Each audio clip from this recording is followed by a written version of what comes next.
네, 오늘 화요일은 천안시 이영준 한의원 이영준 박사님과 이야기 나누는 시간입니다. 박사님 만나보겠습니다. 박사님 안녕하세요. 네, 안녕하십니까. 네, 오늘 강의 어떤 내용인가요? 예, 오늘도 지난주에 이어서 이번 주도 턱관절과 척추라는 주제를 가지고 설명드리겠습니다. 네. 지난주까지 경추 1, 2번에 대해서 주로 설명을 드렸는데 네. 즉 경추 1, 2번이 틀어졌을 때 나타날 수 있는 여러 가지 증상들이 대부분 뇌와 관련된 증상들이고 또 두개골 쪽에 붙어있는 모든 기관과 관련된 증상들입니다.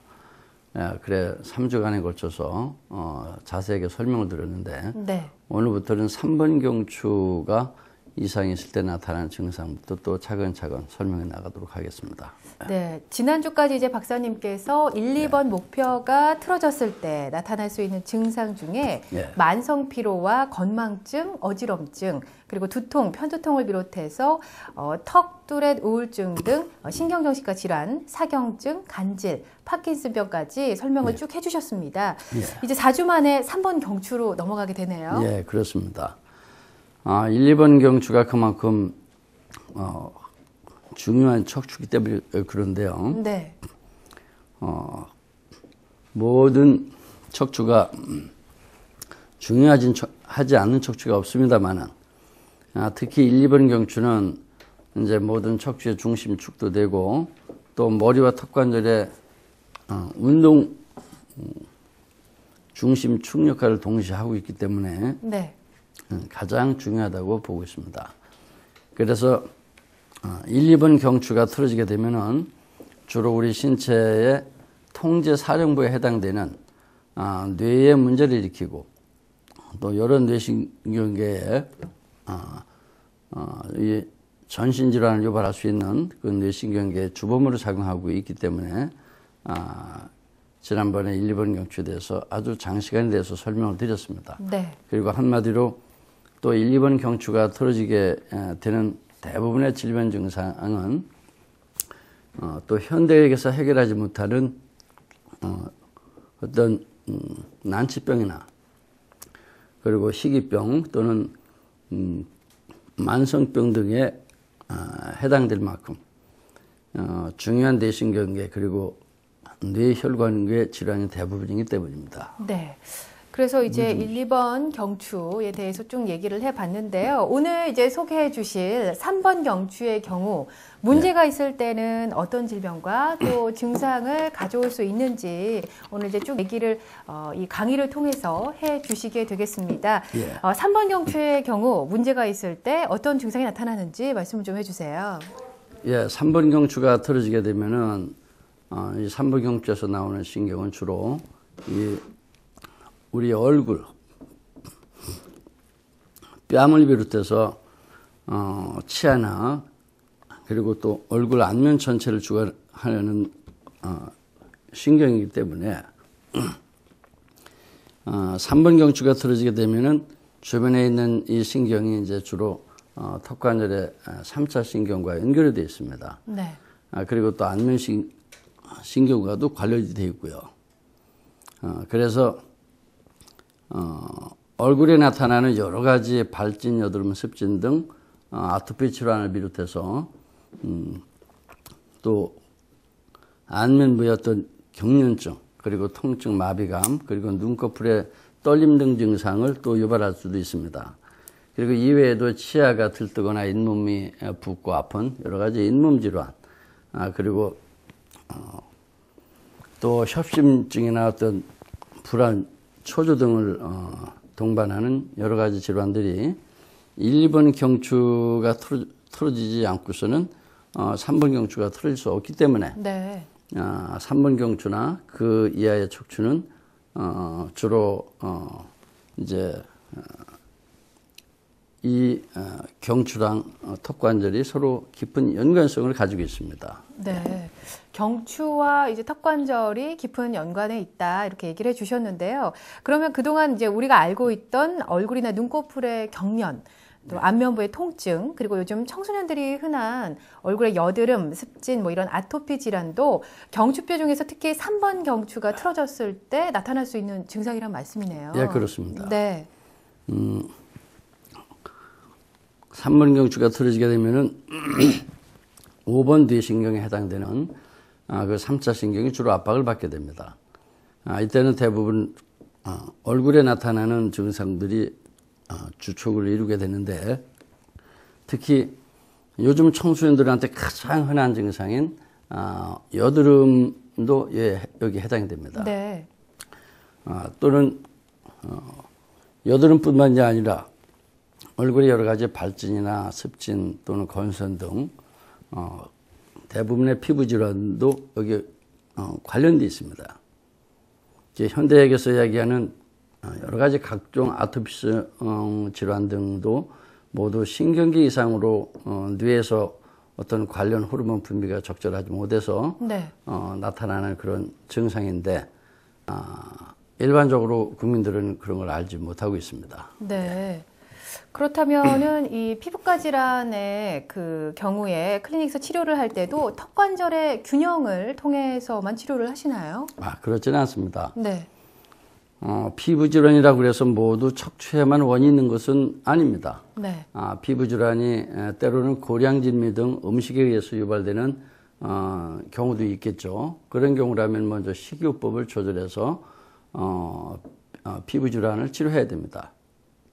그리고 또 주변 환경에 어떤 오염이 되어 있든지 그런 것이 원인이 돼서 유발된 피부 질환이라면은 먼저 주위 환경을 청결하게 해서 피부 질환과 관련된 여러 가지 바이러스나 세균 등이 감염과 어떤 침투를 막아야 됩니다. 그러나 저희 클리닉에서는 모든 치료의 기본은 턱관절의 균형을 기초로 하고 있습니다. 예를 들어서 차량 경우에도 막히지 않고 뻥 뚫린 도로에서는 화물차도 물건을 싣고 아주 원활하게 잘 달릴 수 있듯이 우리 신체에서 나타나는 어떤 질병의 치료 역시도 같은 이치라고 보고 있기 때문입니다. 그리고 사람이 가지고 있는 질병의 종류가 여러 가지 수없이 많습니다만은 모든 사람에게서 나타나는 다양한 질병이 모두 척추뼈와 관련되지 않은 질병이 거의 없다는 사실이 중요합니다. 네.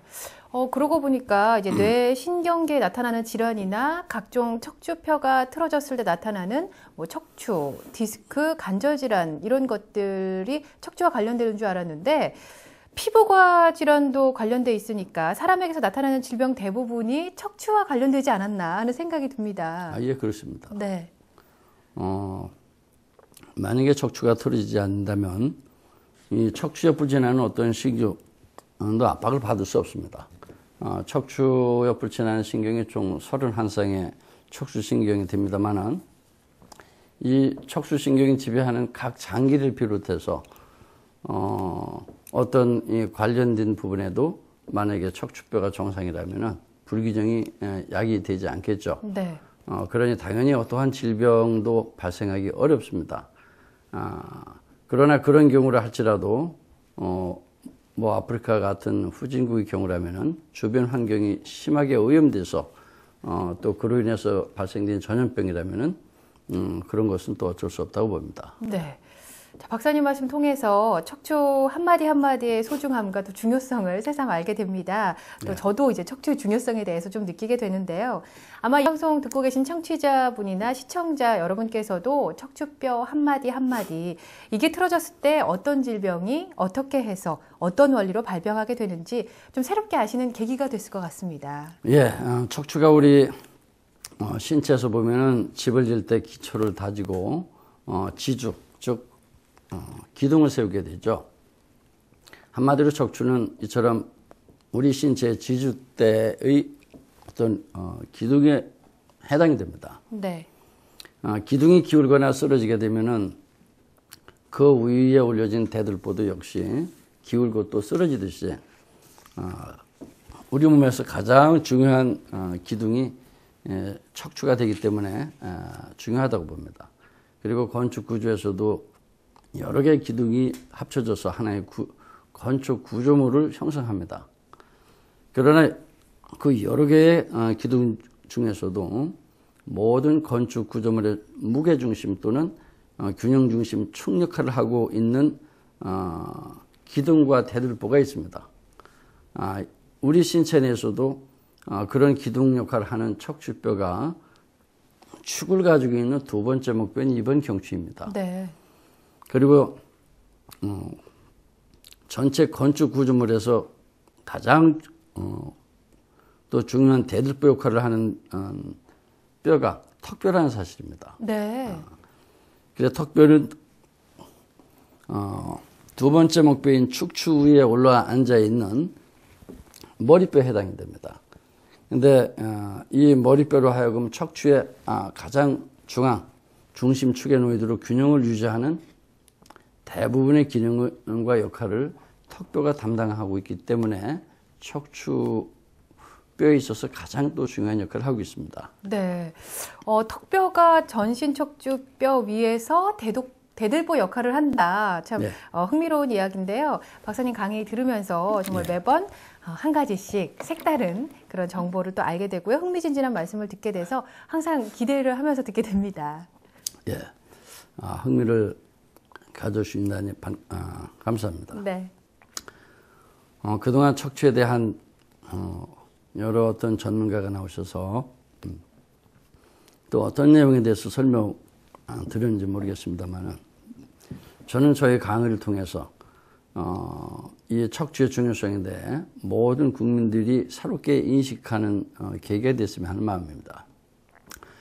그리고 그런 척추 구조의 불균형을 유발하는 요인이 그동안 우리가 전혀 관심을 기울이지 않고 있던 턱관절의 불균형에서 비롯된다는 사실에도 새롭게 인식할 수 있기를 기대합니다. 우리의 보통 진리는 먼 곳에 있지 않고 가장 가까운 곳에 대부분이 있죠. 네. 그렇듯이 우리 인간이 가지고 있는 각종 어떤 희귀 난치병의 원인도 사실은 가장 가까운 우리들의 척추와 턱관절의 어떤 불균형, 부조화에서 비롯된다는 사실을 알았으면 싶습니다. 네. 아마 많은 분들이 좀 새로운 사실을 알아가고 계실 것 같습니다. 자, 먼저 방금 전에 이제 얘기해 주셨죠. 턱이 건축 구조물로 이제 비교를 한다면 대들보에 해당한다라고 말씀해 주셨는데요. 어떻게 그렇게 될 수 있는지 좀 자세히 설명 좀 해주세요. 예. 척추는 이렇게 여러 개의 척추뼈가 연결돼서 커다란 하나의 척추뼈라는 기둥이 됩니다. 네. 우리 신체 기둥이 됩니다. 그 중에서도 이제 목뼈, 등뼈, 허리뼈 이 세 가지가 연결이 돼서 대표적인 하나의 척추가 되는데 이 중 이제 두 번째 목뼈가 축을 가지고 있어서 네. 뾰족한 축이 이 두개골의 이 움푹 파인 이 전방 이쪽에 접촉이 돼서 이 머리통을 이렇게 떠받쳐주고 있습니다. 그래 이 볼록하게 튀어나온 2번 경추가 두개골을 떠받쳐주고 있는데 이 육중한 머리뼈를 이 축 혼자 받치기면 유동성이 부족하잖아요. 그러니까 그 사이에 1번 경추가 끼워져 있습니다. 네. 그래 1번 경추가 끼워져 있으면서 이제 그 1번 경추는 고리처럼 생겼죠. 1번 목뼈가 고리처럼 생겼는데 이 6와 2번 경추 사이에 고리처럼 생긴 1번 경추가 있음으로써 머리는 원활하게 어떤 움직임이 일어날 수 있습니다. 네. 그러나 여기서 더욱 중요한 것은 턱관절, 즉 턱뼈에 해당이 됩니다. 오히려 이 축 위에 올라앉아 있는 얘기해 주신 첫 번째 경추가 더 중요한 거 아닌가요?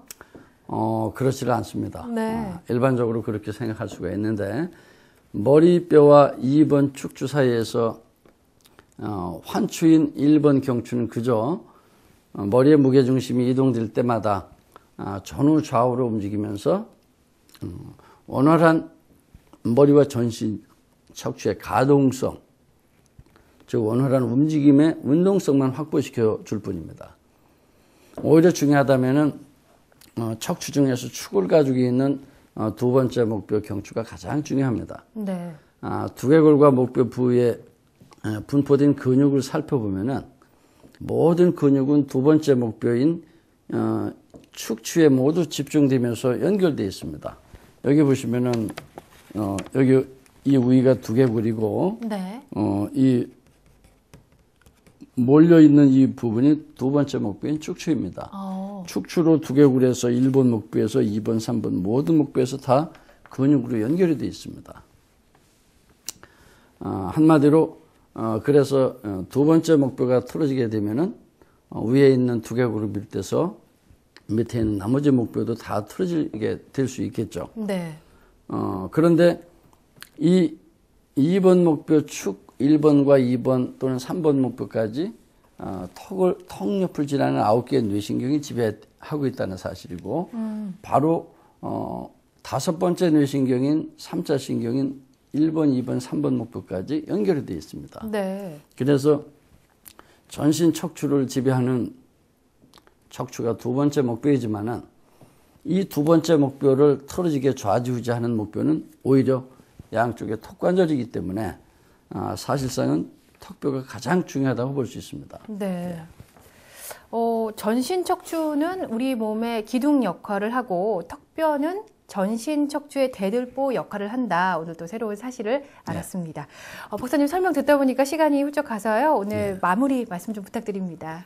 예, 척추뼈는 일반적으로 7마디의 목뼈, 12마디 등뼈, 그리고 5마디의 허리뼈 등 대표적인 24마디의 척추 분절이 연결돼서 하나의 척추뼈라는 큰 기둥을 이루면서 우리 몸의 우리 신체의 기둥 역할을 하고 있습니다. 여기에 아래로 엉치뼈인 천골과 골반 그리고 꼬리뼈까지 합쳐져서 우리 척추의 전체적인 기둥 역할을 담당하고 있습니다. 그러나 이런 척추는 이러한 척추뼈는 기둥이 잘못되어도 대들보가 틀어지게 되고 또 대들보가 잘못돼도 저 균형이 깨져도 기둥이 기울고 무너질 수 있듯이 신경, 근육학 적으로 그런 중요한 핵심 위치에 턱뼈가 있다는 사실이 아주 중요합니다. 그래서 이 턱뼈의 어떤 양쪽 기울기 변화, 즉 턱관절의 불균형이 초래되게 되면은 기둥과 대들보의 관계처럼 모든 척추뼈의 균형을 무너뜨리는 가장 핵심 역할을 이 턱뼈가 담당하고 있다는 사실입니다. 이 방송을 보고 계시는 어떤 시청자나 청취자 여러분께서는 오늘부터 좀 더 턱관절에 관심을 가져보시길 바랍니다. 네. 만약 여러분의 턱관절이 이미 지그재그로 조금씩 움직임이 일어난다면 벌리고 닫을 때 여러분의 기둥인 척추는 이미 어느 정도 많은 불균형이 초래되어 있음을 뜻합니다. 그리고 아직 여러분이 불편함을 느끼지 못하기 때문에 건강한 줄 알고 살고 있는 것입니다.